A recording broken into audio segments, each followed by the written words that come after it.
صلی علی سیدنا مولانا محمد طب القلوب ودوائها وعافیة الابدان وشفائها ونور الابصار وضیائها وعلى آلہ وصحبہ وبارک وسلم صلاۃ وسلام علیک یا رسول اللہ صلی اللہ تعالی علیہ وسلم۔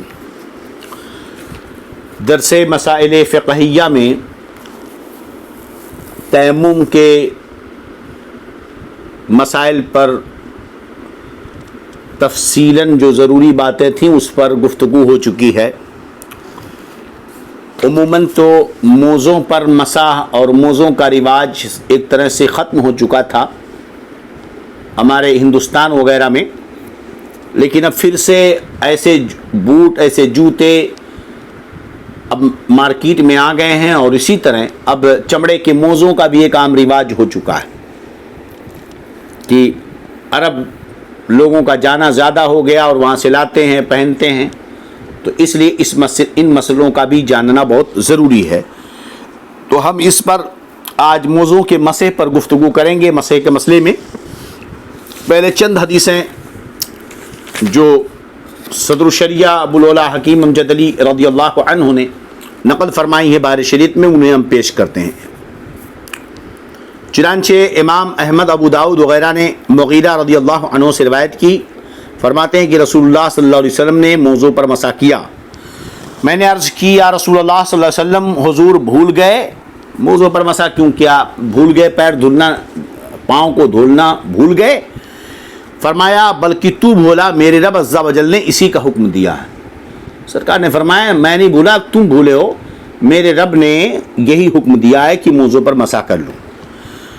دوسری روایت دارقطنی نے ابو بکرہ رضی اللہ عنہ سے روایت کی، رسول اللہ صلی اللہ علیہ وسلم نے فرمایا مسافر کو 3 دن 3 راتیں اور مقیم کو 1 دن رات موزوں پر مسح کی اجازت دی، جبکہ طہارت کے ساتھ پہنا ہو۔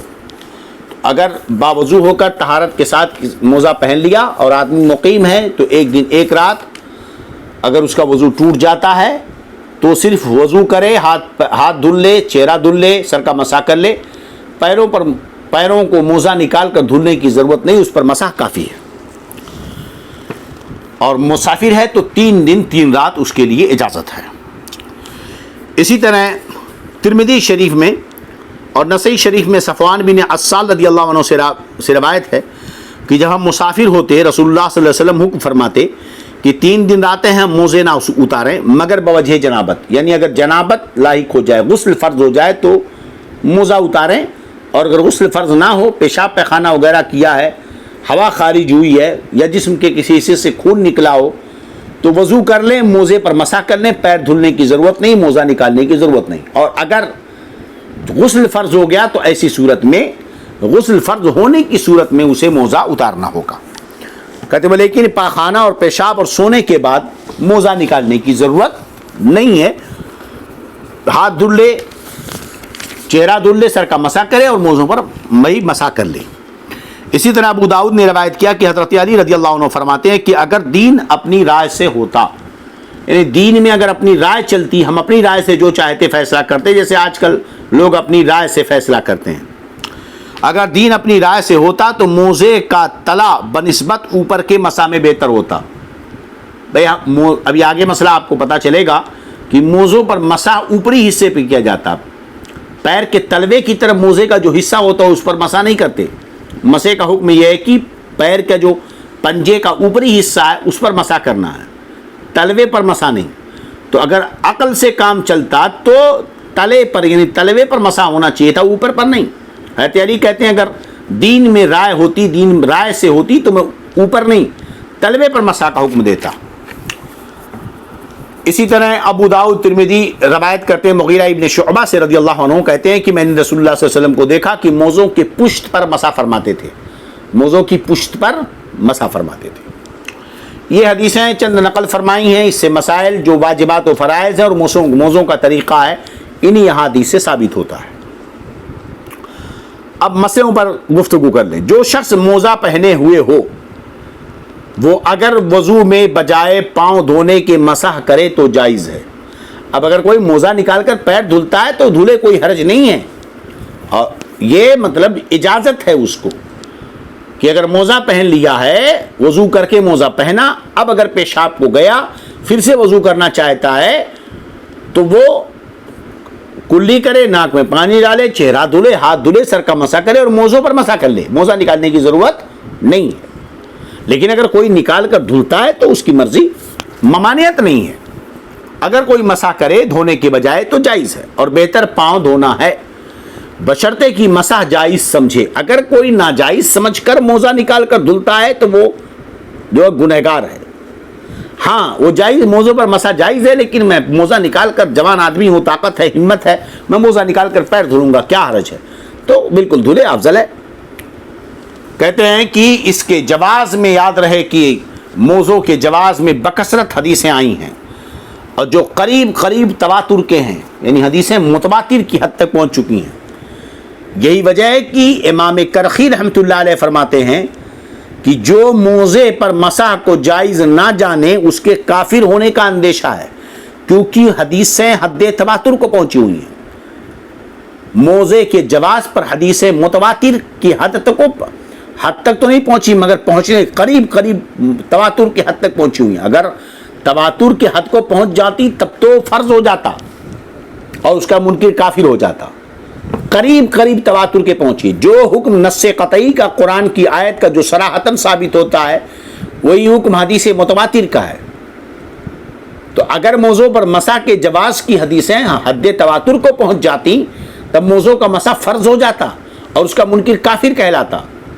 مگر امام کرخی کہتے ہیں چونکہ متواتر کے قریب قریب ہیں، متواتر تو نہیں ہوئی، قریب قریب ہیں، اسی لیے جو اسے ناجائز کہے گا اس کے کافر ہونے کا اندیشہ ہے۔ امام شیخ الاسلام فرماتے ہیں کہ جو اسے جائز نہ مانے گمراہ ہے۔ ہمارے امام اعظم ابو حنیفہ رضی اللہ عنہ سے اہل سنت والجماعت کی علامت دریافت کی گئی، پوچھا گیا کہ حضور اہل سنت والجماعت کی علامت کیا ہے؟ فرمایا تفضیل الشیخین وحب الختنین ومسح الخفین۔ مطلب حضرت امام اعظم فرماتے ہیں، امام اعظم سے سوال ہوا، ان کا دور تھا، ان سے پوچھا گیا کہ اس دور میں اہل سنت والجماعت کی علامت کیا ہے؟ ہر شخص تو کہتا میں سنی ہوں، وہابی کہتا میں سنی ہوں، سلفی کہتا میں سنی ہوں، سب کہتے ہیں میں سنی ہوں، جتنے فرقے ہیں سب کہتے ہیں ہم اہل سنت والجماعت سے ہیں۔ تو کیسے پہچانا جائے؟ علامت کس کے کون سی دیکھی جائے؟ ہر دعوے دار کیا اہل سنت والجماعت سے ہوگا یا اس کی کچھ علامت ہے، پہچان ہے؟ تو امام اعظم فرماتے ہیں تفضیل الشیخین، یعنی حضرت امیر المومنین ابو بکر صدیق رضی اللہ عنہ اور امیر المومنین فاروق اعظم رضی اللہ عنہ کو تمام صحابہ سے بزرگ جاننا، ابو بکر و عمر رضی اللہ عنہما کو تمام صحابہ سے بزرگ جاننا ایک علامت، اور امیر المومنین عثمان غنی اور امیر المومنین علی مرتضیٰ سے محبت رکھنا، یہ دوسری علامت ہے۔ اگر کوئی شخص ابو بکر و عمر کو سارے صحابہ میں افضل جانے تب بھی ہم اسے سنی نہیں مانیں گے، اہل سنت والجماعت سے نہیں مانیں گے، بلکہ دوسری علامت تلاش کریں گے، وہ یہ کہ وہ حضرت عثمان غنی حضرت علی مرتضیٰ رضی اللہ عنہما سے محبت کرتا ہے کہ نہیں۔ اگر ان سے حضرت ابو بکر و عمر کو افضل جانتا ہے، علی حضرت عثمان غنی علی مرتضیٰ رضی اللہ عنہما سے محبت کرتا، اب بھی اسے سنی نہیں مانتے۔ امام اعظم فرماتے ہیں اور موضوع پر مسح دیکھیں گے، موضوع پر مسح کرنا، اس کے ساتھ ساتھ اگر وہ موضوع پر مسح کرتا ہے، اس کے جواز کا قائل ہے، تب ہم اسے سنی مانیں گے۔ اب آپ سوچئے کہ امام اعظم اپنے دور میں سنی جنتی کی پہچان کو موضوع پر مسح کے جواز کی علامت قرار دیا، کہ موضوع پر مسح کے جواز کی علامت اگر اس کا کوئی قائل ہو، یہ علامت اگر کسی کے اندر پائی جائے تب وہ اہل سنت والجماعت سے ہے۔ بات سمجھ میں آ رہی کہ نہیں؟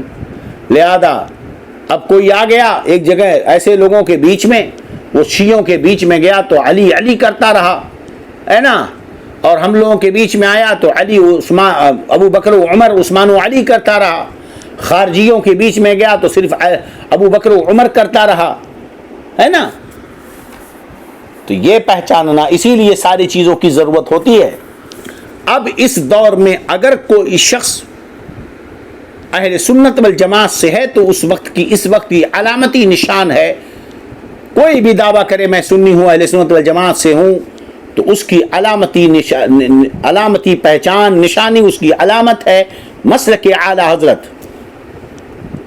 مگر بس مسلک اعلیٰ حضرت کہنا کافی نہیں ہوگا۔ اگر وہ کہتا ہے کہ مسلک اعلیٰ حضرت کا میں دعوے دار ہوں، میں اس کا ماننے والا ہوں، اسی کے مطابق میں عمل کرنے والا ہوں، تو اتنا ہی کافی نہیں، بلکہ اس سے پوچھا جائے گا کیا وہ وہابیہ دیابنا کی تکفیر کا قائل ہے؟ اور ان لوگوں کی بھی تکفیر کا قائل ہے جو وہابیہ دیابنا کو کافر نہیں مانتے. وہابیہ دیابنا کو بھی کافر مانے اور جو لوگ انہیں کافر نہیں مانتے انہیں بھی کافر مانے, کیونکہ وہابیہ دیابنا پر جو کفر کا حکم ہے وہ من شک کا فی ادابی و کفری فقط کفر, جو وہابیوں دیوبندیوں کے کفر و اداب میں شک کرے وہ بھی کافر ہے. لہذا جو وہابیوں دیوبندیوں کو کافر نہ مانے اسے کافر مانا جائے گا, اور جو وہابیوں دیوبندیوں کو, سمجھے کہ نہیں, اور وہابیوں دیوبندیوں کو بھی کافر مانتا ہے. سمجھ رہے کہ نہیں؟ اب اور چیز, ایک چیز اور ہو گئی کہ مسلک اعلیٰ حضرت کا دعوے دار ہے, وہابیہ دیابنا کو کافر مانتا ہے, مگر جو وہابیہ دیابنا کو تو کافر مانتا ہے, مگر جو لوگ وہابیوں دیوبندیوں کو کافر نہیں مانتے ان کو کافر نہیں مانتا ہے, تو ہم اسے بھی سنی نہیں مانتے. ہو گیا. اب تیسری چیز آئی, اب یہ کہ کیا ہر مسلک اعلیٰ حضرت کا دعوے دار وہابیہ دیابنا کو کافر ماننے والا اور ان کو کافر نہ ماننے والوں کو بھی کافر ماننے والا, کیا وہ پکا سنی ہے یا اس کے اندر کچھ مداہنت پائی جاتی ہے؟ تو یاد رہے کہ مسلک اعلیٰ حضرت کے ماننے والے کے لیے اس دور میں ضروری ہے علامتی نشان یہ کہ وہ مسلک اعلیٰ حضرت کو اس زاویے کے تحت مانے, اس روشنی میں مانے, ان تعلیمات کی روشنی میں مانے جس کی توضیح و تشریح حضور تاج الشریعہ رضی اللہ عنہ فرما گئے, اور جس کی توضیح و تشریح حضور محدث کبیر فرماتے ہیں, اور جس مشن پر آج قائد ملت ہمیں لے کر کے چل رہے ہیں. اچھی طرح کان کھول کر سن لیں. یہاں سے دلیل ملی. امام اعظم ہمارے امام کہتے ہیں اہل سنت والجماعت کی پہچان ابو بکر عمر کو افضل جاننا, حضرت عثمان و علی کو رضی اللہ عنہما کو سے محبت کرنا, موضوع پر مسا کرنا. تھوڑی دیر کے لیے اپنے دماغ پر زور دیجئے. کہتے ہیں مولانا کیا چھوٹی چھوٹی بات ہے. بولیے, موضوع پر مسا کرنا فرض نہیں ہے. ابھی اوپر مسئلہ آپ نے پڑھا, موضوع پر مسا کرنا نہ فرض ہے نہ واجب ہے. اگر کیا تو اچھا ہے, نہ کرے تو گنہگار نہیں, مگر صرف جائز سمجھے. تو موضوع پر مسح کرنا صرف جائز ہے, صرف جائز ہے بس, فرض نہیں, واجب نہیں. اس لیے اگر کوئی شخص جائز مانتے ہوئے موضوع پر مسح نہ کرے تو افضل ہے کہ وہ دھولے پیر کو. مگر اس کے باوجود امام اعظم ابو حنیفہ رضی اللہ عنہ نے موضوع پر مسح کو اہل سنت والجماعت کی پہچان قرار دیا. لہذا فاتحہ نیاد کرنا, 11ویں کرنا, میلاد النبی منانا, خواجہ کی چھٹی منانا, غوث پاک کی محفل سجانا, ختم قادریہ, ذکر و اذکار, یہ اگرچہ فرض واجب نہیں ہے, سنت نہیں ہے, اگرچہ یہ جائز ہیں, صرف جائز ہیں, فرض واجب و سنت نہیں ہے, مگر اہل سنت والجماعت کی پہچان ہے, یہ علامت ہے. تو اس لیے اب انہیں کرنا ہوگا. جو نہیں کرے گا ہم اسے, اس کو بارے میں وہ شبہ میں پڑ جائے گا. ہمارے لیے وہ شبہ میں پڑے گا. وہ اب ہمارے نزدیک وہ مشتبہ شخص ہو گیا. اور جب ہمارے سامنے کوئی منکر آ جائے, اسے ناجائز کہے, تو اب ہم پر اس کا کرنا واجب ہو جائے گا. اگر کسی جائز عمل کو ہمارے سامنے ایک شخص آ کر اسے ناجائز کہنے لگا, تو اب اس پر ہمیں مضبوطی سے قائم رہنا اور اس کا کرنا اب ہم پر لازم ہو جائے گا, واجب ہو جائے گا. پہلے واجب نہیں تھا, مگر اس جائز کو کسی نے ناجائز کہا تو اب ہم پر واجب ہے کہ ہم اس کو کریں, کیونکہ وہ جائز ہے. سمجھ میں آ گیا مسئلہ؟ چلیے کہتے ہیں, اور ان 3 باتوں کی تخصیص اس لیے فرمائی کہ حضرت کوفہ میں تشریف فرما تھے اور وہاں رافضیوں ہی کی کثرت تھی, تو وہی علامتیں ارشاد فرمائیں جن میں ان کا رد ہے. ان کا امام اعظم کوفہ میں رہتے تھے, وہاں رافضی رہتے تھے, تو رافضی حضرت ابو بکر عمر کو افضل نہیں مانتے تھے, اس لیے جو ہے ان کا رد کیا کہ سنی وہی ہوگا جو ابو بکر عمر کو افضل سمجھے گا. خارجی بھی پائے جاتے تھے کہیں کہیں, وہ حضرت علی حضرت عثمان غنی رضی اللہ عنہ سے محبت نہیں کرتے تھے, اس لیے کہا ان سے محبت کرنا اہل سنت کی پہچان ہے. اور یہی رافضی موضوع پر مسح کے جواز کے قائل نہیں تھے, اس لیے فرمایا موضوع پر مسح کرنا جائز ہے. لہذا مسلک کے اعلیٰ حضرت وہابیہ دیابنا نہیں مانتے, ہندوستان میں اس کے خلاف بکواسیں ہوتی ہیں, تو اس لیے مسلک کے اعلیٰ حضرت کو اہل سنت والجماعت کی پہچان قرار دیا جائے گا. اس روایت کے یہ معنی نہیں ہے کہ صرف ان 3 باتوں کا پایا جانا سنی ہونے کے لیے کافی ہے. علامت شے میں پائی جاتی ہے, شے لازم علامت نہیں ہوتی. بس یہی تینوں چیزیں جس میں پائی جائیں گی وہی سنی ہوگا. اس کے علاوہ اور علامتیں نہیں ہیں کیا؟ اور بھی علامتیں ہیں، اور بھی علامتیں ہیں. بات سمجھ آ رہی کہ نہیں؟ جیسے صحیح حدیث پاک میں، صحیح حدیث بخاری شریف میں کہ وہابیہ کی علامت بیان فرمائی، سیماہم التحلیق، ان کی علامت سر مڈانا ہے. تو اس کے یہ معنی نہیں کہ سر مڈانا ہی وہابی ہونے کے لیے کافی ہے. بے وہابیوں کی پہچان سر مڈانا ہے، حدیث پاک میں ہے. تو اس کا یہ مطلب نہیں کہ جو سر مڈائے وہابی ہے، یا وہابی ہونے کے لیے سر مڈانا ہی کافی ہے. امام احمد بن حنبل فرماتے ہیں کہ میرے دل میں اس کے جواز پر کچھ خدشہ نہیں کہ اس میں 40 صحابہ سے مجھ کو حدیثیں پہنچی ہیں کسی موضوع پر، مسا کے بارے میں. تو بہرحال اس کا یہ مطلب نہیں کہ جس نے سر مڈایا وہ وہابی ہے، مگر یہ کہ جو اکثر وہابی سر کو مڈائیں گے. صاحب وہابی جو ہوں گے، وہابیوں کی عادت ہوگی سر مڈانا. آپ دیکھ لیجئے جتنے وہابی ہیں ان کی داڑیاں تو 2-2 فٹ 3-3 فٹ کی ہوتی ہیں، مگر سر مڈائے رہتے ہیں. بات سمجھ میں آ رہی کہ نہیں؟ تو اب آج کے مسائل میں اتنا ہی، انشاءاللہ پھر کل بقیہ مسائل کا ذکر کیا جائے گا. اللہ رب العزت دارین کی سعادت و برکت و رحمتوں سے مالا مال فرمائے.